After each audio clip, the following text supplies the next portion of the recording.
చూసుకుంటానండి.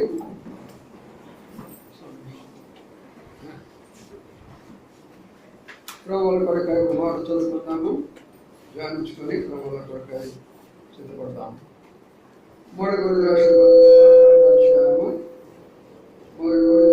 రాసిన పత్రిక 5వ అధ్యాయం.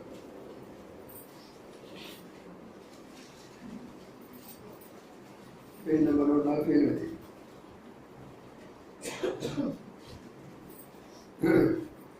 4వ వచనం నుంచి 8వ వచనం మార్చి చదువుకుందాం. 3 కొరింథీయులు 5వ అధ్యాయము 4 నుంచి 8 వచనాలు.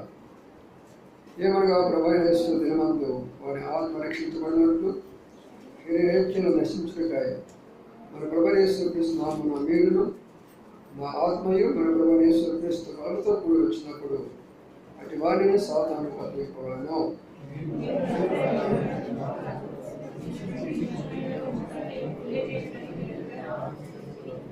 మీరు గురుకుని లేని వారు అయి కనుక వ్రతమంతా ఒకటై పాతమైన గురుకుని తీసి పారవేయండి.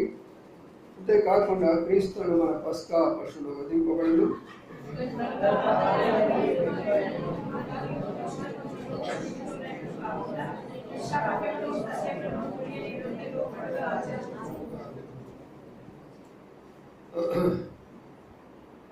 ప్రార్థన చేసుకుందాం. ప్రేమల మా పడవ తండ్రి, నమ్మకమైన మా దేవానికి స్తోత్రాలు చెల్లించుకుంటున్నాం.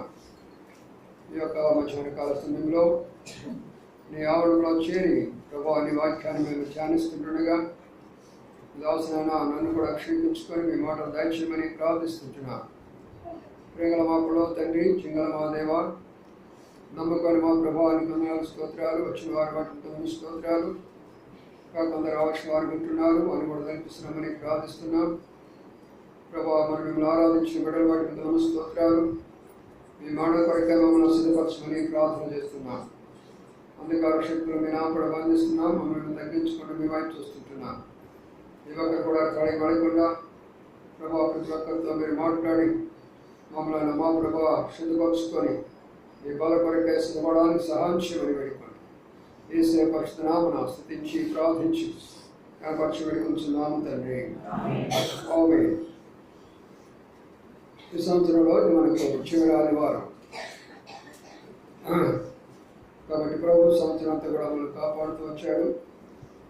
చివరి వారంలో కూడా ఆయన ఆరాధించడానికి, ఆయన మరణాన్ని కూడా జ్ఞాపకం చేసుకోవడం కొరకై ప్రభు ఇచ్చిన ధన్యతను బట్టి ప్రభుని స్తుతిస్తూ ఉంటున్నాం. ఇక్కడ మనం చదువుకున్న మాట, ఒక మాటను మనం విన్నాం. అదేమన్నంటే, పస్కా పండుగను మీరు చేయండి అనే మాట కనబడుతూ ఉంటున్నాం. పులిన రొట్టెతో పండుగ ఆచరించుము అనే మాట కనబడుతుంది. కాబట్టి ఇక్కడ ఆ పరిశుద్ధ గ్రంథంలో నూతన నిబంధనలో మరి ఒక పండుగల గురించి రాయబడి ఉంటుంది. ఆ పండుగ ఏమిటంటే పస్కా పండుగ లేక పులిన రొట్టెల పండుగ, రెండుగా మనం తీసుకోవచ్చు ఇది కూడా. కాబట్టి ఈ రెంటిని గురించి ఎందుకు ఇక్కడ రాయబడింది అనేది మనం ధ్యానించాలి.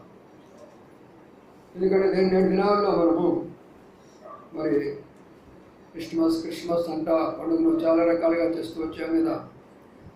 అందుకనే మరి మనకు ప్రభు ఇచ్చాడు, రక్షించబడినటువంటి బిడ్డలకు, బాప్తిసాలు తీసుకున్న వారికి, విశ్వాసులుగా మారినటువంటి వారికి, ఆయన వాక్య ప్రకారం జీవించే వారికి ఆయన ఇచ్చిన పండుగ ఏంటంటే ఇక్కడ పస్కా పండుగ లేక కొరియల రొట్టెల పండుగ అనే మాట కనబడుతుంటున్నది.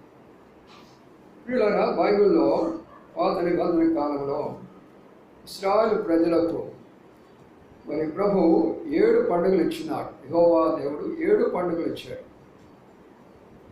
ఈ 7 పండుగలు వారికి ఎందుకు ఇచ్చాడు? అసలు పండుగ అంటే అర్థం ఏమిటి? పండుగ అంటే పండుగే, అంతేగా. ఎవరైనా అడిగితే పండుగ అంటే పండుగే. ఏమిటి ఆ పండుగ? ఇంగ్లీష్లో ఏమంటే ఫీస్ట్ అంటారు. ఆ ఫీస్ట్ నుంచి వచ్చిందే ఫెస్టివల్ అంటారు. ఫీస్ట్ అంటే ఏంటి? మంచి భోజనం, దానినే పండుగ అంటారు, ఫీస్ట్ అంటారు. దానిని ఫెస్టివల్గా మార్చారు. మన సంస్కృత భాషలో దాన్ని పండుగ చేశారు, మన పూజ. కాబట్టి ఇప్పుడు ఇది ఇశ్రాయేలు దేవుడికి 7 పండుగలు ఇచ్చాడు. 7 పండుగలు వాళ్ళు ఇచ్చాడు. మరి వాళ్ళకి 7 పండుగలు ఇచ్చినప్పుడు మనకు ఒక పండుగ ఇవ్వడం ఏంటి కారణము? మనకెందుకు దేవుడు అన్యాయం చేస్తాడు ఆ పండుగలు? మనం చేసినటువంటి క్రిస్మస్ కానీ, మనం చేసినటువంటి గుడ్ ఫ్రైడే కానీ, మనం చేసినటువంటి ఈస్టర్ పండుగ కానీ బైబిల్లో ఉన్నాయా? లేని వాటిని మనం చేస్తుంటున్నాం కదా. ఉన్న వాటిని చేయకుండా లేని వాటిని చేస్తున్నాం కదా. చూసారా కదా, మొన్న అదేదో టెంపుల్ అని చూస్తే అక్కడ వాళ్ళు పెట్టినటువంటి అవన్నీ వస్తువులు చూసి నాకు ఆశ్చర్యపోయింది. ఇంత మంచి భక్తుడు, ఇంత మంచి వాక్యం చెప్తాడు, ఇంతమందిని ఆకర్షిస్తున్నాడు, ఇన్ని స్టార్లు అక్కడ పెట్టేది అమ్ముకోవడానికి. అంతేకాదు ఇన్ని క్యాలెండర్లా అమ్ముకోవడానికి. అంతేకాదు అనేకమైనటువంటి రకరకాలైన డెకరేషన్తో కూడినటువంటి చెట్లు, ట్రీస్. ప్రభు అన్నాడు, నా ఇంటిని మీరు ఏం చేశారంట? వ్యాపారం ఇల్లు చేసేసారు. అది నెరవేరాల పాపం. అందుకని మనం వాళ్ళని ఏమంటానికి వీల్లేదు. దేవుని వాక్యాన్ని నెరవేరుస్తున్నారు వాళ్ళు. ఆ ఇంటి వ్యాపారం అయిపోయింది, ప్రజలందరూ వస్తున్నారు. ఆ వ్యాపారంలో వరుసగా జనాలు తెలివి ఏమి కొంటున్నారో కొంటున్నారు. అందుకనే ప్రియమైన సోదరులారా, ఈ పండుగల యొక్క అర్థం తెలియక వారు చేసి ప్రభువును దుఃఖపెట్టారు. ప్రభుని ఎంతగా దుఃఖపెట్టారంటే రండి మనం చూద్దాము. ఆమోసు గ్రంథంలో వెళ్ళిపోదాము. ఆమోసు పుస్తకంలో ఈ మాటలు ప్రభు ఎంత దుఃఖపడతాడో చూద్దాం. మాటలు మనం చూసుకుంటే ఆమోసు పాత నిబంధనలో ఉంటుంది. ఆమోసులో 5వ అధ్యాయంలో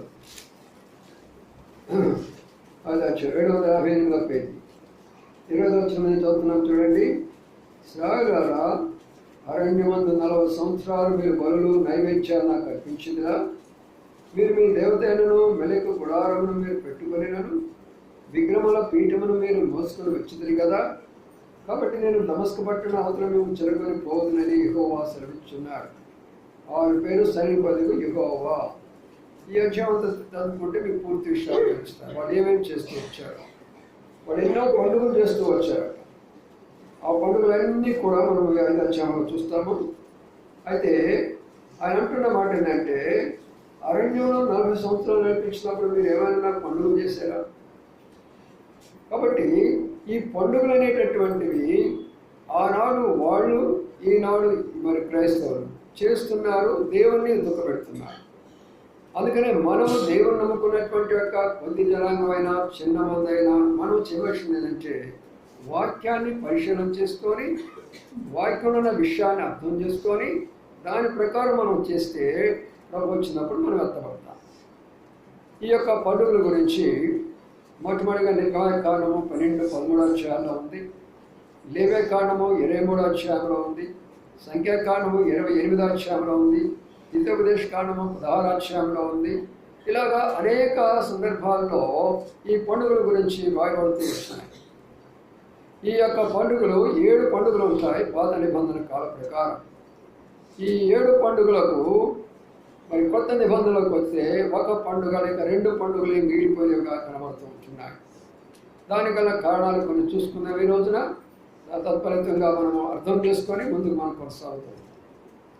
7 పండుగల్లో మొట్టమొదటి పండుగ ఏమి రాయబడిందంటే పస్కా పండుగ అంటారు దాన్ని. పస్కా పండుగ అనగా ప్రభువు శిలువ మీద మరణించేదానికి సాదృశ్యంగా ఉండేటటువంటి యొక్క పండుగ. అందుకనే వారు గొర్రెపిల్ల రక్తాన్ని, గొర్రెను చంపివేసి రక్తాన్ని ఆ యొక్క గృహాలకు తెస్తే బయటకు వచ్చేస్తారు, అనగా విడుదల, విమోచన. అందుకని పస్కా పండుగ అనేది మొట్టమొదటి పండుగ ఇశ్రాయేలుకి ఇవ్వబడింది. ఎందుకు ఇవ్వబడిందంటే, మనం నిర్గమకాండాలు మనం గమనిస్తే వారు బయలుదేరి వచ్చినప్పుడు మొదటి రోజు, ఆ రోజు వాడు బయలుదేరి బయటకు వచ్చిన తర్వాత 14వ రోజున వారు ఆ పని చేస్తూ వచ్చారు. కాబట్టి ఇది మొదటిది ఏమంటారంటే పస్కా పండుగ అంటారు. సరే, రెండవ దాని పేరు ఏమంటారంటే ఇది పులియని రొట్టెల పండుగ అంటారు. ఈ పండుగ ఆచరించాల్సింది ఏమంటే, మనం తినేటటువంటి యొక్క రొట్టెలు పొలవకూడదు. ఆ పులుపు కానీ లేకపోతే పొంగు కానీ వండకూడదు అందులో. అందుకని ఇది రెండవ పండుగ, పులియని రొట్టెల పండుగ అంటారు. ఇక మూడవ పండుగ ఏంటంటే ఇది ప్రథమ ఫలముల పండుగ అంటారు. ప్రథమ ఫలముల పండుగ అంటారు. ఈ ప్రథమ ఫలముల పండుగ ఇశ్రాయేలు ప్రజలకు ఎందుకు ఇచ్చారంటే, సంవత్సరంలో ఆయన వారికి పంటనిస్తూ వచ్చేవాడు. ప్రతి సంవత్సరం ఇశ్రాయేలు పంట పండినప్పుడు వారు ఆ పంటను తీసుకొని ఆ పంటలో ఉన్నటువంటి మొదటి భాగాన్ని, ఆ మొదటి పనులను తీసుకొని వచ్చి లేవీలైనటువంటి వారి యాజకులకి ఇస్తూ ఉండేటటువంటి వారు. అందుకనే దీనిని ప్రథమ ఫలముల పండుగ అనేటటువంటి వారు. ఈ మొదటి 3 పండుగల యొక్క సాదృశ్యాన్ని మీకు చెప్పాలని ఆశపడుతున్నాను. తర్వాత మీకు ఆ విషయాలు చెప్తాను. పస్కా పండుగ ప్రభునేస్తూ క్రీస్తు వారికి సాదృశ్యమైనప్పుడు, పులియని రొట్టెల పండుగ అందులో ఏమాత్రము పులుపు ఉండకుండా, అందులో ఏమాత్రము పొంగకుండా, మరి ఎందుకు వాళ్ళు దానిని భుజించాలి అంటే, ఇది ప్రభు అయినటువంటి యేసుక్రీస్తు యొక్క పరిశుద్ధమైనటువంటి జీవితానికి గుర్తుగా కనబడుతుంది. మొదటిగా ఆయన ఆ యొక్క కలువరి శిలువలో బలి అయిపోయినటువంటి పస్కా పండుగ ఒకవైపున కనబడుతూ ఉంటే, రెండవది ఆయన పరిశుద్ధమైనటువంటి యొక్క జీవితాన్ని గురించి తెలియజేస్తూ ఉంటున్నారు. తర్వాత పొంగనిది అంటే ప్రభునేస్తు క్రీస్తు వారిలో ఏమాత్రము కూడా అతిశయము కానీ, గర్వము కానీ, అహంకారము కానీ ఎంత మాత్రం కూడా లేదు. అందుకనైనా దీనుడిగా పరలోకాన్ని నుంచి భూలోకానికి వచ్చాడు. దీనుడిగా ఈ లోకంలో జీవిస్తూ వచ్చాడు, పరిచర్య చేస్తూ వచ్చాడు. ఆఖరికి శిష్యుల యొక్క పాదాలు కడిగంత తగ్గించుకున్నాడు ప్రభునేస్తు క్రీస్తు వారు. అందుకని ఇది రెండవ పండుగ. అది నెరవేరింది, ఇది నెరవేరింది. కాబట్టి 2 పండుగలను మనము ఇప్పుడు ధ్యానించుకుంటున్న విషయం అన్నమాట. ఇప్పుడు మొదటి పండుగ ద్వారా మనం చేయవలసినటువంటిది ఏంటి? ఆ ప్రభును మనం జ్ఞాపకం చేసుకుంటూ, ఆ పొంగు, ఆ గర్వం అనేది మనలో లేకుండా, ఆ అపవిత్రం అనేది మనలో లేకుండా, ఆ యొక్క పులుపు అనేటటువంటిది మనలో లేకుండా, ఆ యొక్క మరి ఆ సంబంధమైనది ఏదీ లేకుండా మనం ఏం చేయాలంటే ప్రభు యొక్క బల కొరకై మనం సిద్ధపడాలి.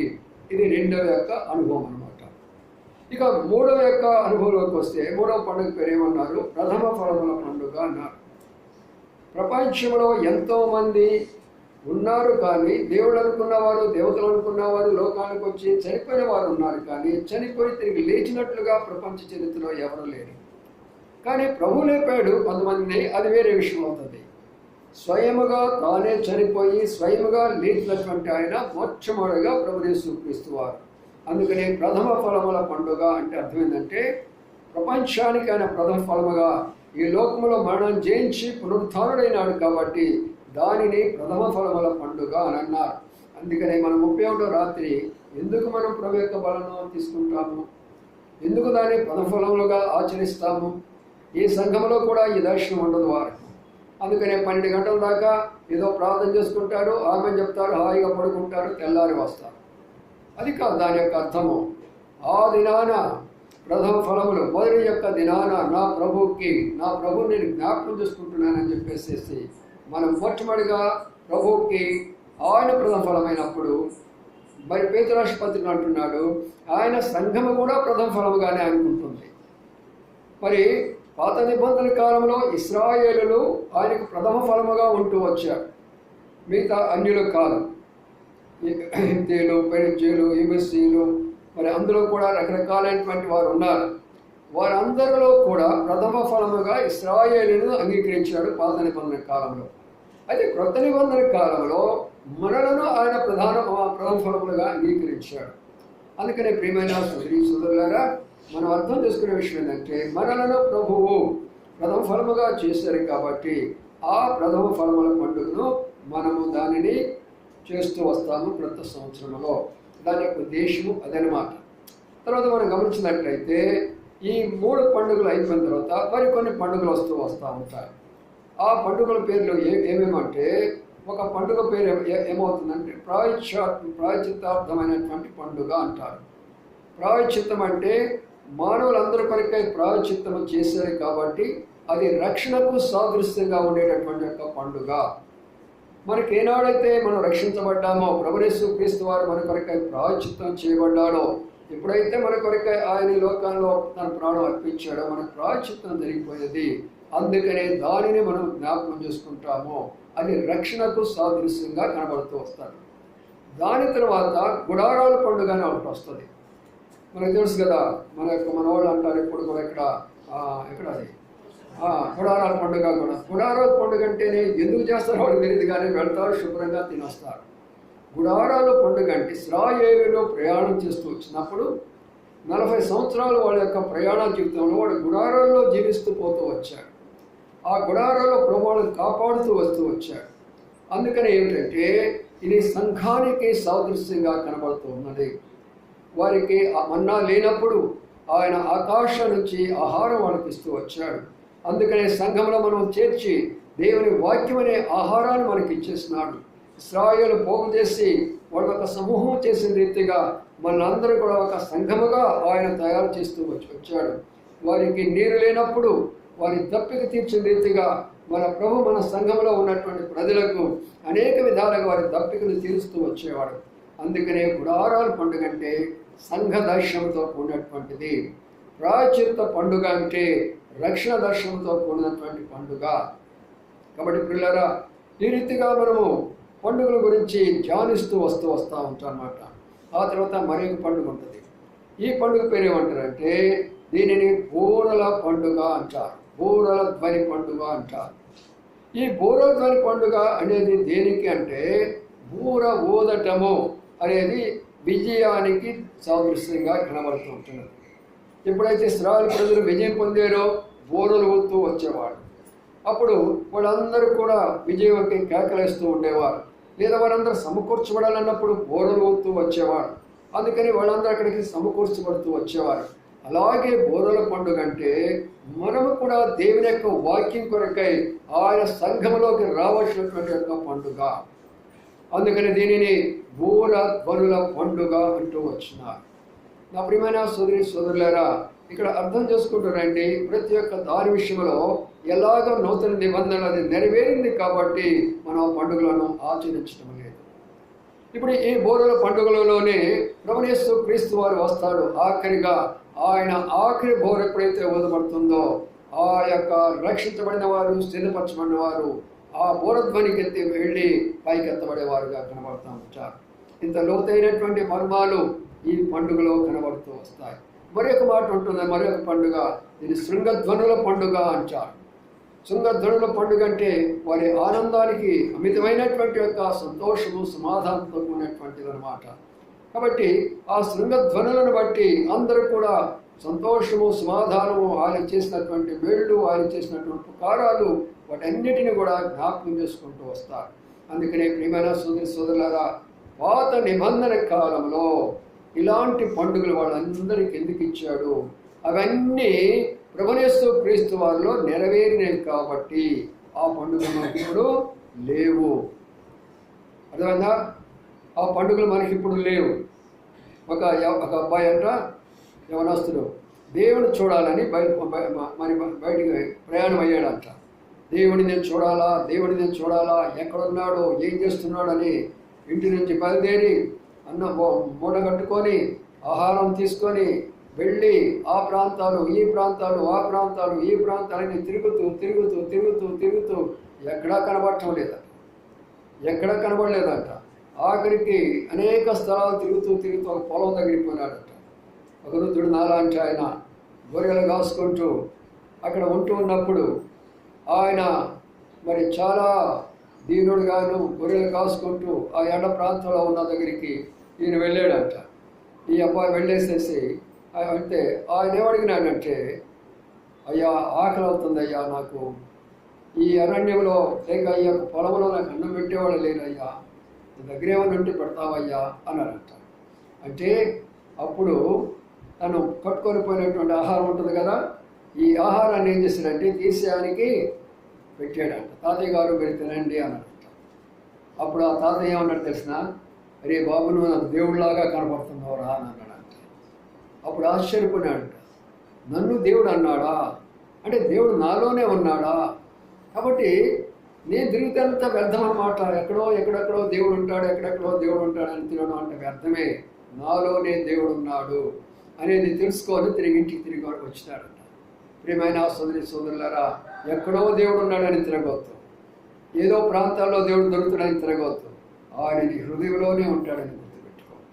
నీ హృదయాన్ని పరిశుద్ధంగా ఉంచుకుంటే ఏ పండుగలు నీకు అవసరం లేదు, నీ హృదయంలోనే నివాసం చేస్తాడు. కాబట్టి ప్రభువా, ఈ పండుగలు కాదు నాకు కావాల్సినటువంటివి, నీవే నా హృదయంలో ఉంటే అదే నాకు పండుగ ప్రభువా, నీవే నా హృదయంలో ఉంటే అదే శాంతి సమాధానం ప్రభు అని మనము కూడా ప్రభు కొరకు అలాగా చేయవలసిన వారిగా కనబడుతున్నాం. ఇప్పుడు ఒక భాగం అయిపోయింది. రెండవదిగా చెప్తున్నాను, పండుగలు ఉన్న రెండవ రహస్యం. ఈ పండుగలు ప్రతిరోజు చేయవలసిన పండుగలు ఉన్నాయి, వారంలో చేయవలసిన పండుగలు ఉన్నాయి, నెలకి చేయవలసినటువంటి పండుగలు ఉన్నాయి, సంవత్సరానికి చేయవలసినటువంటి పండుగలు ఉన్నాయి. చూద్దాం రండి. ఇప్పుడు వెళ్దాము వాక్యానుసారమైన కొన్ని విషయాలు చూసుకుందాం. సంఖ్యాకాండము 28వ అధ్యాయంలోకి వెళదాం. సంఖ్యాకాండము 28వ అధ్యాయంలోకి వెళితే అక్కడ కొన్ని విషయాలు మనం నేర్చుకుందాం, కొన్ని విషయాలు చూసుకుందాం. సంఖ్యాకాండము 28వ అధ్యాయంలో ఉన్న కొన్ని మాటలను మనం జ్ఞాపకం చేసుకుందాం. చూడండి, అక్కడ ఉన్నటువంటి మాటలు మనం జ్ఞాపకం చేసుకుంటే 9వ వచనం, విశ్రాంతి దినమున నిర్దోషమైన ఏడాదకు 2 గొర్రె పిల్లలను నైవేద్యపునుగా దాని పానార్పణగాను నూనెతో కలబడిన 3 పిండెను 2 పదివంతులను అర్పింపవలను. చిన్న ఆ మాటను బాగా గుర్తుంచుకోండి. ఒక మాట తర్వాత ఇక్కడ ఉన్న మరో మాటలు చూద్దాం. అదే అధ్యాయంలోనే 11 వచ్చినట్టాడు, నెలకు మొదటి దినమున యెహోవాకు దహన బలి అర్పించవలను అనే మాట కనబడుతుంటుంది. తర్వాత 16 వచ్చిలో మొదటి నెల 14వ దినమున యెహోవాకు పస్కా పండుగ, అదొక మాట జ్ఞాపకం ఉంచుకోనండి. తర్వాత 23వ వచనము, ఉదయమున మీరు అర్పించిన నిత్యమైన బలి కాక వీటిని మీరు అర్పింపవలను. ఆ తర్వాత 26వ వచనము, మరియు ప్రభు ఫలములను అర్పించు దినము అనగా వారమ పండుగ దినములు యెహోవాకు కొత్త పంటలో నైవేద్యం తెచ్చినప్పుడు. చూశారు కదా, ఇవన్నీ కూడా నేను చెప్పిన మాట బైబిల్ ఉన్నాయా లేవా? ఇక్కడ ప్రభు ఫలం అనే మాట ఉందా? పస్కా మాట అనే మాట ఉందా? విశ్రాంతినం అనే మాట కనబడుతుందా? అనుదినం అనే మాట కనబడుతూ ఉంటుందా? చూసావా? కాబట్టి ప్రియులారా, ఎందుకు ఈ విషయాలు చెప్తున్నానంటే, ప్రతి వ్యక్తి కూడా మొదటి పండుగ ఏంటంటే ఆ యాజకుడు వచ్చి ఆ యొక్క దీపాన్ని వెలిగించి ఉదయము సాయంకాలము ఆ దీపాన్ని వారు ఏం చేస్తున్నా అంటే వెలిగిస్తూ రావాలా. ఇది మొదటిగా ఆ దినాల్లో ఆ యాజకులు వారి యొక్క మందిరాల్లో చేసినటువంటి పద్ధతి. ఇప్పుడు ఈ పద్ధతిని మన వాళ్ళు కూడా, భారతీయులు కూడా పేరు మార్చి వేసేసి అదే గుళ్ళకి వెళ్ళేసి అదే విధానంలో వాళ్ళు ఆ యొక్క ఒత్తులు వెలిగించిన తర్వాత మిగతా వారిని వారు అనుమతిస్తూ వస్తారు. అదే పద్ధతి ఈనాడు వారి మధ్యలో ఉన్నది. అయితే ఇందులో ఉన్న రహస్యం ఏంటంటే, ఆత్మీయమైనటువంటి అర్థం ఏమనగా ఉదయకాలము సాయంకాలము కూడా ఆ వెలుగు నీలో ఉండాలి. అంటే ఉదయకాలము సాయంకాలము కూడా మనం అందరము మన కుటుంబాల యొక్క ప్రార్థన కలిగి ఉండాలి.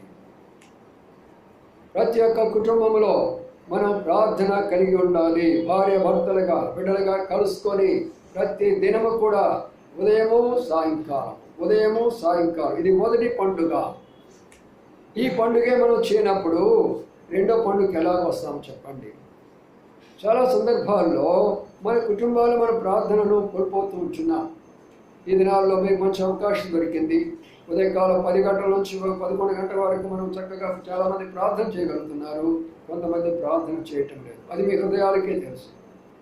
సహోదరులు కూడా చెప్పారు, మీరు డ్యూటీ చేసి వచ్చిన తర్వాత ఒక్క అరగంట ప్రభు సన్నిధిలో గడపండి. దాని యొక్క ప్రతిఫలం ఎంత గొప్పదో మీరే చూస్తారని కూడా చెప్పారు. అది రాత్రి 10 అయినా పర్వాలేదు, లేక మీరు వచ్చినటువంటి టైము 11 అయినా పర్వాలేదు, ఒక్క అరగంట ప్రభు సన్నిధిలో గడపండి.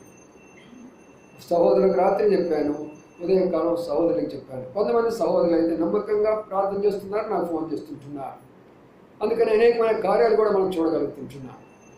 కాబట్టి ప్రియులారా, మనం అందరం కూడా మొదటి ప్రార్థన లేక మొదటి ఫెస్టివల్, మొదటి యొక్క పండుగ ఏంటంటే అనుదినం యొక్క పండుగ. ప్రతి ఉదయము ప్రతి సాయంకాలము మనము ఆ యొక్క వెలుగును ఎలాగైతే వాళ్ళు ఆ దేవాలయంలో వెలిగిస్తారో మనం కూడా మన హృదయాల్లో వెలిగించుకుందాం. ఆ దేవుడు మన హృదయాల్లోనే ఉంటాడు. మన బిడ్డలను కూడా మనం పెట్టుకుంటే ఎలాంటి ఇబ్బంది ఉండదు. వారు కూడా మన మార్గంలోకి వస్తారు. చాలామంది కొంతమంది బిడ్డలు చెప్తున్నారు, మా అమ్మ మమ్మల్ని బాగా బాధిస్తున్నారని చెప్తున్నారు. కొంతమంది తల్లులు చెప్తున్నారు, మా బిడ్డలు అసలు మా మాటలే వింటం లేదు అంటున్నారు. దానికి గల కారణం ఎవరంటే మనమే. దానికి గల కారణము మనమే. ఎందుకంటే ఎప్పుడైతే ఉదయకాలము ఆ యొక్క శ్రేష్టమైనటువంటి ఆ యొక్క వెలుగును, ఆ యొక్క కొవ్వొత్తిని మీరు వెలిగించి ఆ దేవాలయంలో పెట్టిన రీతిగా ఆ బిడ్డలను పిలిపించి ఆ వాక్యం ద్వారా ఆ ప్రార్థన ద్వారా మీరు జరిగిస్తే ఆ బిడ్డలు మీకు వ్యతిరేకంగా ఎప్పుడు కూడా వెళ్ళరు. అయితే దాన్ని మనం నిర్లక్ష్యం చేస్తాము. అది నేను నిర్లక్ష్యం ఏముందిలే, ఎప్పుడో చదువుకుంటాడులే, ఎప్పుడో వస్తాడులే, ఎప్పుడో పోతాడులే అనుకుంటూ వస్తాను. ఇప్పుడు మన వారి కొడుకుల్లో కూడా కొంతమంది ఎవరి బిడ్డలు ఇక్కడ కనబడుతున్నారు.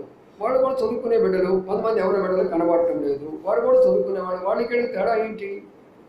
తండ్రులదే యొక్క బాధ్యత మీరు చేయలేకపోతున్నారు. అందుకనే ప్రియమైన సోదరీసోదరులారా, ప్రతి ఒక్కరు కూడా సత్యాన్ని నేర్చుకోండి. బిడ్డలు మనం ప్రేమిస్తాము, వాళ్ళు తప్పులు చేస్తారు, శిక్షించాల్సిందే. కొన్ని దినాల క్రిందట ఒక తండ్రి కుమారుడు స్కూల్కి పంపించాడు. స్కూల్కి పంపించిన తర్వాత వాడేం చేశాడంటే స్నేహితులతో కలిసి స్కూల్కి పోకుండా ఆ ప్రక్కనే ఉన్నటువంటి ఒక తలంకి వెళ్ళేసి వాడు వీళ్ళు కలిసి మట్టిలో ఎగురుకొని ఆడుకుంటూ ఉన్నాడు. తిరిగి అదే దారిలో వాళ్ళ నాన్నగారు ఆటో నడుపుకుంటాడు, పేద ఆయన. ఆ తర్వాత వెళుతూ ఆటోలో పోయి చూస్తే ఆయన కొడుకే. అరే నేను స్కూల్కి పంపిస్తే నేను ఇక్కడ ఉన్నాడని చెప్పేస్తే ఆటో పోయి చూస్తే వాళ్ళతో కలిసి మట్టిలో ఆడుకుంటూ ఉన్నాడు. తండ్రికి చాలా కోపం వచ్చింది. వీడిని స్కూల్కి పంపిస్తే వచ్చి మట్టిలో ఆడుకుంటున్నాడు వీడని చెప్పేసి బాగా 2 చంపకేసి బాగా 2 లాగ్ కొట్టేసేసి వాడిని వెంటనే ఆటోలో కూర్చోబెట్టుకొని ఇంటికి తీసుకొని వచ్చేసాడు. వచ్చి బాగా స్నానం చేయించాడు. ఆయన తనది వేశాడు. చేయవలసిన పని అంతా కూడా చేసేసాడు. ఆ తర్వాత మంచి భోజనం అంతా పెట్టేశాడు. మళ్ళీ ఆటోలో కూర్చున్నాడు. మళ్ళీ పోయే దారిలో ఆఫ్ చేశాడు. స్వీట్ షాప్ తీసుకెళ్ళాడు.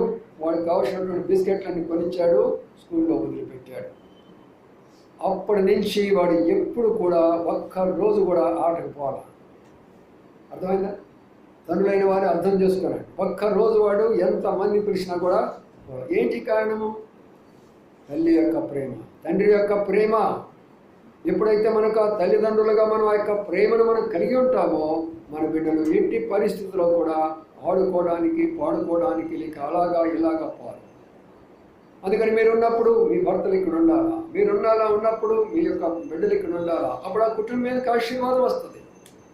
భర్త ఒక దగ్గర, భార్య ఒక దగ్గరికి పెళ్లి చేయడానికి కాదు దేవుడి ఉద్దేశము భార్య భర్తలు కలిసేదానికి. దేవుని ఉద్దేశము బిడ్డలు కలిసి ఉండడానికి. అది ఆయనకు ఉద్దేశం అయితే మరి ఒకరేమో శైతాన్ దగ్గర ఉన్నప్పుడు, ఒకరేమో దేవుని దగ్గర ఉన్నప్పుడు మీరు ఎలాగ వెళ్ళగలరు? జీవితం అంతా పోరాటమే ఉంటుంది మీకు. ఎప్పుడు కూడా ఒక ప్రార్థన చేసుకోవాలా, రాత్రి అంతా కూడా ప్రార్థన చేసుకోవాలా. అయ్యా రేపు ఆదివారం, రేపు నేను ఇంటికి వెళుతున్నాను, నా భర్త కొరకై ప్రార్థిస్తున్నాను, నా బిడ్డల కొరకై ప్రార్థిస్తున్నాను, వారు రేపు నాతో రావాలి అని నువ్వు రాత్రి అంతా ప్రార్థన చేస్తే నీ కన్నీరును ప్రభు చూస్తాడు. నీ ప్రార్థన ఆయన ఆలకిస్తాడు. వారి మనసులో మార్చివేస్తాడు. ఆయన సరిగ్గా నడిపిస్తాడు. కానీ నువ్వు అది చేయవు. ఆయన రాడలే అంకులు, ఏందో ఉందలే ఆయనకి, ఇంకేదో ఉండదు. ఏముందో చెప్పండి. ఈ యొక్క కోడికల్లో, కృతజ్ఞత కోడికల్లో ఇంటి యజమానులే చేతులెత్తి మరి ప్రభు కొరకు తీర్మానం చేసుకున్నారే. నిన్న జీవన వాళ్ళ ఇంట్లో కూడా వాళ్ళు ఆయనే చేయెత్తి తీర్మానం చేసుకున్నాడు. అమ్మ విజయ వాళ్ళ ఇంట్లో వాళ్ళు ఆయనైతే చేయమని తీర్మానం చేసుకున్నాడు. మరి ఇలాగా ఎన్ని కుటుంబాల్లో మీరు సొంత వాళ్ళతో చేసుకున్నారు కదా. అమ్మ ఉషా వాళ్ళ ఇంట్లో పెడితే వాళ్ళ నాన్నగారే చేయెత్తి తీర్మానం చేసుకున్నాడు. పెద్ద పెద్ద వాళ్ళు తీర్మానం చేసుకున్నారు. వాళ్ళ కొరకు మీరు ప్రార్థన చేయడం నేర్చుకోవాలి. అది ఉదయం సాయంకాలం చేయవలసినటువంటి యొక్క పండుగ. ఈ పండుగ మీరు మిస్ అయిపోయినప్పుడు కుటుంబము మనములు కట్టుకోవడము చాలా కష్టమైపోతూ ఉంటుంది. అందుకనే ప్రియులారా, దీనిని మనం ఏమంటున్నామంటే మొట్టమొదటిగా ఉదయ సాయంకాలంలో వెలిగించినటువంటిది. రెండవ దానికి వస్తున్నాం చూడండి. ఇక్కడ ఉన్నటువంటి మాటలు 25వ అధ్యాయంలో 16 మాట చదువుకున్నాను. మొదటి నెల 14వ దినమున యెహోవాకు పస్కా పండుగ అని అన్నారు. పస్కా పండుగ అంటే దాని అర్థం ఏంటంటే ప్రభువు యేసు క్రీస్తు వారు మరణించి ఆ యొక్క దానిలో ఏం చేయబడ్డాడు అంటే శిలువలో మరణించి సమాధి చేయబడి లేచాడు. కాబట్టి ఇప్పుడు ఆయన ఏం చేస్తున్నాడు? వెనకే కూర్చోబెట్టాడు. ముందు స్థలం లేదు, అక్కడ వెనక వరణాలు కూర్చోబెట్టాడు. ఇటు పిల్లల్ని పంపించండి కొంత కాడేవాళ్ళు. కాబట్టి ఇప్పుడు పస్కా పండుగ అంటే అర్థం ఏంటంటే మన కొరకు ఆయన మరణించినప్పుడు ప్రభు ఒక్క మాట చెప్పాడు. ఆయన ఏం చెప్పాడంటే మీరు నన్ను జ్ఞాపకం చేసుకోండి అని చెప్పాడు. మీరు నన్ను జ్ఞాపకం చేసుకోమని చెప్పాడు. అంతే ఆయన చెప్పినటువంటి మాట, ఇంకేం చెప్పలే ఆయన. పస్కా పండుగ రోజున నన్ను జ్ఞాపకం చేసుకోమని చెప్తే ఎంతమంది మనం ఇక్కడ ఆయన జ్ఞాపకం చేసుకుంటున్నాం చెప్పండి? ఎంతమంది ఈ పండుగను మనం ఆచరిస్తున్నామో చెప్పండి? ప్రభు అన్న మాట అదే కదా. ఏమన్నాడు? నన్ను జ్ఞాపకం చేసుకోండి. ఇంకా ఆయన ఏం కోరలా, మన దగ్గర ఆయన ఏం కోరలా. నన్ను జ్ఞాపకం చేసుకో. నన్ను జ్ఞాపకం చేసుకోమంటే నేను చేయెత్తాను, నేను ప్రార్థన చేసుకుంటాను, నేను బైబిల్ చదువుకుంటాను, నేను ఆ చర్చికి పోతాను, ఇక్కడికి వెళ్తాను, ఒక నిమిషం నేను ఇట్లా మొక్కుంటాను. అందుకైనా మన దేవుడు మనం కాపాడింది. మన కొరకు ఆయన ఆ యొక్క ప్రాయచిత్తార్థమైనటువంటి పండుగ అనగా ప్రాయచిత్తం అయ్యాడు మన కొరకే.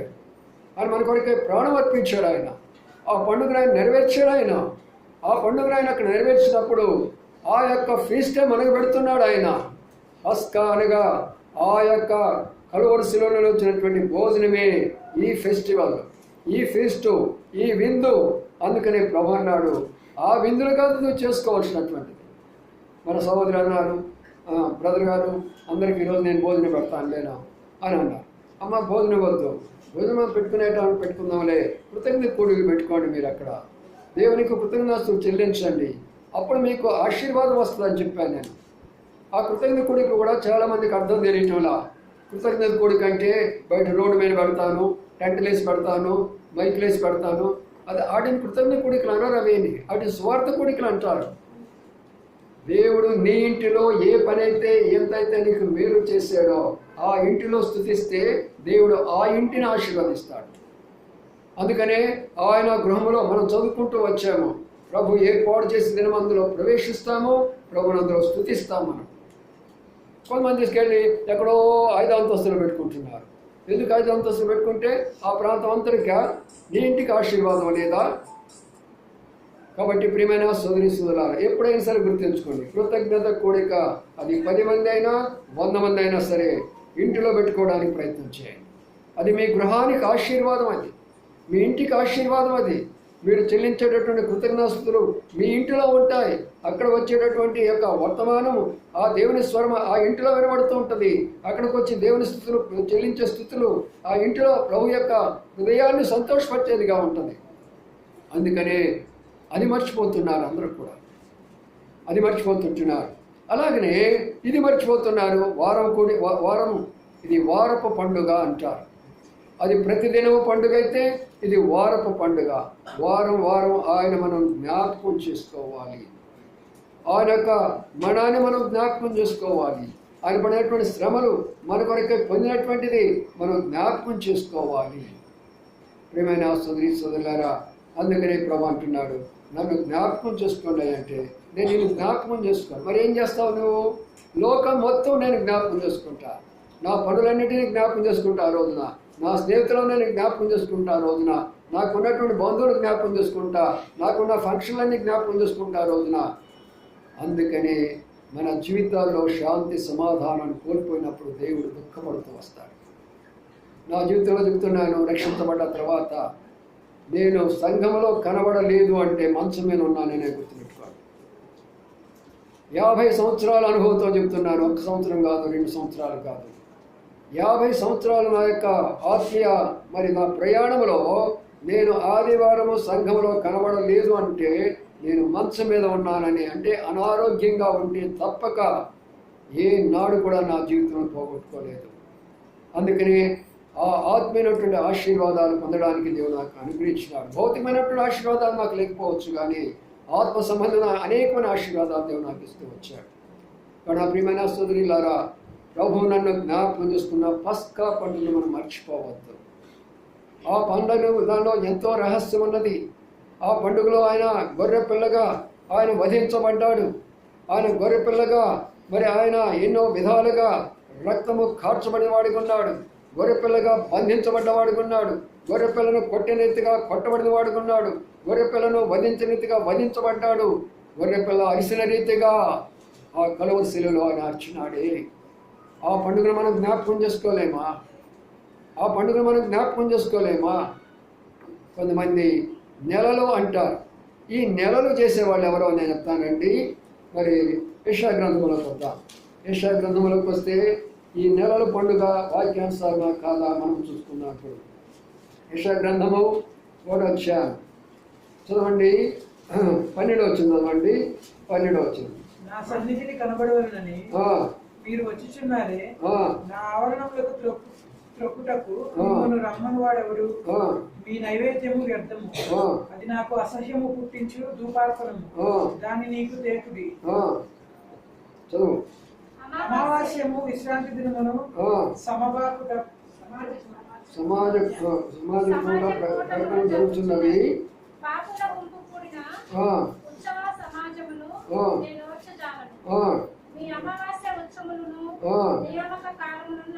చూడండి, ఇవి నెలకొకసారి పౌర్ణమి, నెలకొకసారి మనం చూస్తూ ఉంటాము అమావాస్య. ఇది ఆ రోజులు వచ్చినటువంటిదే, ఇదేం కొత్తేం కాదు. అమావాస్య ఈనాడు మనం అనుకుంటున్నాం, మనవాళ్ళు పెడుతున్నారు ఏదో అనుకుంటున్నారు. భారతీయులు కాదు ఇవన్నీ పెట్టింది, అంతా యూదులు పెట్టినటువంటి ఇవన్నీ కూడా. ఇదంతా కూడా ధర్మశాస్త్రం నుంచి వచ్చినటువంటి ఇవన్నీ కూడా. ఈ ధర్మశాస్త్రం కఠినంగా ఉన్నాయే, ప్రతిదీ వాళ్ళు చేయలేకపోతున్నారని ఆ ధర్మశాస్త్రం నెరవేర్చడానికి కొరకై ప్రభుయేసు క్రీస్తు వారు ఆ యొక్క కలువరి శిలువలో మరణించి ఈ ధర్మశాస్త్రం అంతా కూడా నెరవేర్చిన తర్వాత దాని నుంచి మాకు విడుదల దయచేశాడు ఈ రోజున. అందుకని నేను అమావాస్యకు ఒక రోజు, పౌర్ణమికి ఒక రోజు అంటే దేవుడు అంటున్నాడు, ఎవరు రమ్మన్నారు అసలు నా ఆవిడలకు మిమ్మల్ని? నా ఆవిడతో కూడా మీకు ఎవరిచ్చారు అధికారం? అంతేకాదు ఇంకా ఆయన అన్నమాట ఏం తెలిసిన, పాపులతో కూడిన ఉత్సవ సమాజమును నేను ఈనాడు ఎన్ని ఉన్నాయండి? ఎన్ని సమాజాలు ఉన్నాయి? ఎన్ని వేల మంది ఉన్నారు?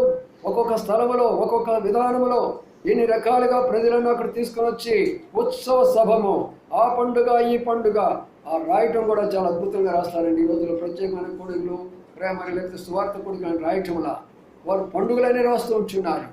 రకరకాల పండుగల పేర్లు రాస్తుంటున్నారు. ఆడ ప్రజలను మోసం చేసేసి సత్యంలో నుండి బయటికి తీసుకొని వచ్చేసి దేవునికి దూరము చేసి పరలోకానికి వెళ్లకుండా చేస్తున్నటువంటి వీరు ఒక్కసారి మనం ఆలోచన చేసుకోవాలి. ఎవరికి కావాలా ఈ నెలల పండుగ? నెలకు ఒకసారి చేసేటటువంటి పండుగలు ఉంటాయి, అనగా అమావాస్యల పండుగలు ఉంటాయి, పౌర్ణమి పండుగలు ఉంటాయి. ఈ పండుగలు అనేకమైన పండుగలు ఉన్నాయి. ప్రభు అన్నాడు, అమావాస్యను తీసివేసడానికి నేను పౌర్ణమై పుట్టాను, లోకానికి నేను వెలుగన్నప్పుడు ఈ లోక సంబంధమైన పౌర్ణమి ఏమీ చేయవలసిన పని లేదని చెప్పు. నేనే లోకానికి వెలుగైనప్పుడు ఈ పూర్ణిమ నీకేమీ చేయదు. ఎవరైతే ప్రత్యేకంగా హిందువుల్లో నుంచి వచ్చారో, విగ్రహారాధన నుంచి వచ్చారో జాగ్రత్తగా వినండి. ఇంకా మీరు కొన్ని ఆచారాలు పోలేదు, ఇంకా వాటిని మీరు కొన్ని అనుసరిస్తూనే ఉన్నారు. అందుకనే ప్రభు మాట్లాడుతున్నాడు, వీటిని నేను ఓర్చజాలను. ఈ పండుగలు నాకు అవసరం లేదు. పాపులు గుంపులు కూడినటువంటి సమాజం అక్కడ చేసేయన్ని పాపాలు, చెప్పేయన్ని అబద్ధాలు, చెప్పేయన్ని మోసాలు, చూపించేయన్ని ప్రబోధాలు, పెద్ద పండుగ చేసుకుంటున్నారు. జనాలను బాధపెడుతున్నారు, దేవుని దుఃఖపెడుతూ ఉంటున్నారు. అందుకనే మధ్యాహ్న కాల సమయంలో ప్రభువా ఆ సమాజం నుంచి మమ్మల్ని తప్పించేవయ్యా, ఆ సమాజంలో మమ్మల్ని తప్పించేవయ్యా, నీ బల్ల దగ్గరికి మమ్మల్ని నడిపించేవయ్యా. అందుకొరకై నీకు వందనాలు స్తోత్రాలని ప్రభువును మనం స్తుతించవలసిన వారిగా కనబడుతున్నాం. తర్వాత ఇంకో మాట కూడా చూసుకుందాం, ఆ మాట కూడా జ్ఞాపకం చేసుకుందాం రండి. ఇప్పుడు మనం చదువుకునేటువంటి మాటల్లో ఉన్న మాటను ఒక్కసారి మనం జ్ఞాపకం చేసుకుందాం రండి. సంఖ్యాకాండంలో మనం చూసినటువంటి విషయాన్ని మళ్ళీ ఒకసారి జ్ఞాపకం చేసుకుందాం. 28వ అధ్యాయం, సంఖ్యాకాండము 28వ అధ్యాయంలో 26వ వచనము.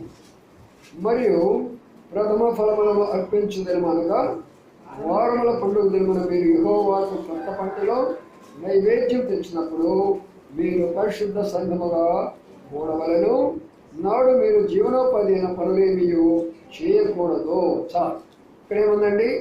ప్రథమ ఫలముల పండుగ, లేక దీనినే కోతకాలపు పండుగ అంటారు. కోతకాలపు పండుగ, ప్రథమ పండుగ అంటారు. ఇప్పుడు లేదు, కానీ ఇంతకుముందు నేను చిన్నవాడిగా ఉన్నప్పుడు ఈ కోతకాల పండుగ అనేది చాలా అద్భుతంగా చేస్తుండేవాడు. ఇది ఎక్కువగా రోమన్ క్యాథలిక్ వాళ్ళు చేస్తున్నటువంటి యొక్క పండుగ అనమాట. అప్పుడు చిన్నపిల్లలు కూడా తీసుకెళ్తే మీరు ఎంత ఆశ్చర్యపడతారంటే ఆ ప్రాంగణం అంతా కూడా అన్ని రకాల దుకాణాలు వచ్చాయి. ఒక రకమైన దుకాణం కాదు. ఏమి కావాలా, బుడగలు కావాలంటే అక్కడ కొనుక్కో, నీకు చెప్పులు కావాలంటే చెప్పులు అక్కడే పెడతారు కొనుక్కో, చేపలు కావాలంటే చేపలు అక్కడే పెడతారు కొనుక్కో. నీకు మార్కెట్ ఉంటుంది అనమాట. ప్రాంగణం అంతా కూడా లోన చర్చ జరుగుతుంటుంది, బయట అన్ని ఫ్లూట్లు కావాలా, పిల్లలైతే ఇంకా రకరకాలైనటువంటివి, ఎవరికి ఏది కావాలో అది చేస్తూ ఉండేటటువంటి కోతకాలపు పండుగ. నా ప్రియమైన సోదరులారా, ప్రథమ ఫలముల పండుగ అంటే ఇదే మనకు రాబోతున్నటువంటి 31వ తారీఖు 1వ తారీఖు. దైవజనుడు భక్సింగ్ గారికి ఎందుకు ప్రత్యక్ష ఇచ్చాడు అంటే ఒక మాట ద్వితీయోపదేశకాండంలో జ్ఞాపకం చేస్తున్నాం రండి. ద్వితీయోపదేశకాండం దైవజనుడు చెప్పినటువంటి మాటను మనం ఆ మాటను జ్ఞాపకం చేసుకున్నాం. 11వ అధ్యాయంలో చూద్దాం, చదవండి. అక్కడ 12వ వచ్చింది. అది ఆకాశ వర్ష జలము త్రాగును, అది నీ దేవుడైన యెహోవా లక్ష్యపెట్టు దేశము. నీ దేవుడైన యెహోవా కనులు సంవత్సరాది మొదలుకొని సంవత్సరాంతం వరకు ఎల్లప్పుడూ దాని మీద సంవత్సరము ప్రారంభం నుండి సంవత్సరం ముగింపు వరకు కూడా ఆయన కన్నులో ఆయన ప్రజల మీద ఉంటున్నాయి. అందుకని మనం సంవత్సరం అంతా కాపాడిన దాన్ని బట్టి ప్రభు సన్నిధికి వెళ్ళి కృతజ్ఞతాస్తుతులు ఎందుకు చెల్లిస్తాము అంటే కారణం ఇది. సంవత్సరం ప్రారంభం నుంచి సంవత్సరం ముగింపు వరకు కూడా, అనగా ఆ ముగింపులు ఏమైపోతుంది తెలిసిన? ముగింపు ఏమవుతుంది? మనం 12 గంటలు చేసుకొని రావచ్చు కదా. ఎందుకు మనం అది కొనసాగిస్తామంటే ప్రథమ దినము ప్రభువు కొరకే. ప్రథమ దినము ప్రభువు కొరకే. బాగా ఆలోచన చేయండి. ఇక్కడ మరొక రహస్యం ఉంది, తర్వాత చెప్తాను. అది ఇప్పుడు 2024 పూర్తి అయిపోయిన తర్వాత 2025 మొదటి తారీఖు వస్తుంది. ఈ మొదటి తారీఖు ప్రభువా ఈ సంవత్సరములో మొట్టమొదటి దినము, మొట్టమొదటి సమయము నీకు ఇస్తున్నాను అనేటటువంటి యొక్క గొప్ప రహస్యం అందులో ఉన్నది. అప్పుడు ప్రభువు కూడా నా కుమారుడు, నా కుమార్తె నా కొరకై త్యాగం చేసుకొని నీ వచ్చావు కాబట్టి నేను కూడా నీ కొరకై ప్రథమగా ఏ ఆశీర్వాదం ఇవ్వబోతున్నానో ఆశీర్వాదం నీకే ఇస్తానని అంటాడు. అంత గొప్ప రహస్యము ఈ పండుగలో ఉంటున్నది. ఏముంది? అంకుల్ పిలిచినాడు, బ్రదర్ పిలిచాడు, కాసేపు కూర్చుందాం, కాసేపు విందాం, కాసేపు నిద్రపోదాం, అటు తిరిగేసి వద్దాం, ఎదురు చూద్దాం. దేని కొరకు? వాగ్దానాల పండుగ. వాగ్దానాల కొరకు ఎదురు చూస్తారు ప్రియమైన సోదరులారా. అందుకని ఇక్కడ ఏంటంటే ప్రథమ ఫలం ఇచ్చుడు ద్వారా మొట్టమొదటిగా పరలోకం చేయలేడు. ఎవరు చెప్పండి? ఎవరు? మన సంఘం ఎలాగా ఉండాలంటే చాలా యాక్టివ్గా ఉండాలా. మీకు అన్ని విషయాలు తెలుసు కూడా, భయపడకూడదు. ఏబేలు పరలోకంలో మొట్టమొదటి చేరింది ఎవరండి? ఏబేలు చేరాడు. ఎందుకంట మంద మీద పడి తులుచూలుని తీసుకొచ్చేసి అర్పించాడు. అంత గొప్ప రహస్యం ఉన్నది. పరలోకము మనదే. రెండవది, అన్నా గారు ఏం చేశారు? అన్న సహోదరి ఏం చేసింది? తన మొదటి కుమారుడిని తీసుకొని వెళ్ళి ఏం చేసిందంట? ప్రభువుకి అర్పించేసింది. ప్రభుకు అర్పిస్తే దేవుడు ఎంతగా ఆశీర్వదించాడు? ఇశ్రాయేలు జనాలందరికీ కూడా న్యాయాధిపతిగా ఆశీర్వదించాడు. ప్రథమ ఫలం అనేది చాలా గొప్పది. అందుకనే మనము పిచ్చోళం అయిపోయి ఆ రోజున మీరు పైటికాయలు తీసుకొని రండి, లేకపోతే మామిడికాయలు తీసుకురండి, లేకపోతే జామకాయలు తీసుకురండి అండి, లేకపోతే స్వీట్లు తీసుకురండి అని చెప్పడానికి మేము పిచ్చోళం కాదు చెప్పడానికి. ఆ కారణం ఏంటంటే ఇశ్రాయేలు ప్రజలు వారు పండినటువంటి పంటను ఆ పనును తీసుకొని వచ్చేసి యాజకులకు ఇచ్చిన ద్వారా వారి పంటలను దేవుడు ఆశీర్వదిస్తాడు ఆ సంవత్సరం అంతా కూడా. అందుకనే ప్రియమైన సోదరి సోదరులారా, ఈ ప్రథమ ఫలముల పండుగ కొరకై 31వ రాత్రి మనం అక్కడికి చేరుకుంటూ ఉంటాం. ఇప్పుడు 1వ తారీఖు గురించి మరొక రహస్యం చెప్తున్నాను, జాగ్రత్తగా వినండి. ప్రభువైనటువంటి యేసు క్రీస్తు వారు మరి అక్కడికి వెళ్ళి 8వ రోజున ఆయన సున్నతి పొందినటువంటి దినముగా కనబడతా ఉంటాం. ఆయన పుట్టిన తర్వాత ఆయన పేరు పెట్టినటువంటి దినం కూడా అదే కనబడుతూ వస్తారు. ఇప్పుడు 1వ తారీఖు మనం ఏం చేస్తామంటే ఏం చేస్తాము? Happy new year, happy new year, happy new year అంటా తిరుగుతూ ఉంటాం కదా మనం. ఎందుకు వచ్చిందా ఆ ప్రత్యేకమైన ఒక్కరోజుకి హ్యాపీ న్యూ ఇయర్? ఆ ఒక్కటిలో ఉన్న ప్రతి మరి ఫిబ్రవరిలో ఎందుకు అనకూడదు, లేదా మార్చిలో అనకూడదు, ఎందుకు అనకూడదు? అందుకనే మన పితరులైనటువంటి వారు, మనకంటే ముందున్నటువంటి యొక్క యూదా జనాంగంలో ఉన్నటువంటి వారు చాలా జ్ఞానులు కాబట్టి ఆ దినాన్ని లెక్కించుకొని 25వ తారీఖు యేసుక్రీస్తు ప్రభువు పుట్టాడని లెక్కించాడు. ఆయన 1వ తారీఖున తీసుకున్నటువంటి యొక్క ఆయన పేరు పెట్టబడినటువంటి దినమది. అందుకనే ఆ దినాన్ని మొదలుకొని వెనక 8 దినాలు వెనక్కి వచ్చేస్తే 25వ తారీఖు డిసెంబర్ వస్తుంది. అందుకనే ఆనాడు ఉన్నటువంటి యొక్క పద్ధతి ప్రకారము డిసెంబర్ 25వ తారీఖు అనేది పెట్టడానికి ఆధారంగా అంటూ ఉన్నారు. కానీ మన యొక్క ఉద్దేశం అది కాదు. మనం ఏమంటామంటే ఇదే రక్షణ దినము, ప్రజలందరికీ కలుగుబోవు మహా సంతోషకరమైనది ఈ దినమే, నేడు నీ కొరకై రక్షకుడు పుట్టున్నాడు. అంటే దాని అర్థం ఏంటి? ఏ రోజున నీ హృదయంలో ప్రభు జన్మిస్తాడో ఆ రోజున నీకేమవుతుంది? క్రిస్మస్ అవుతుంది.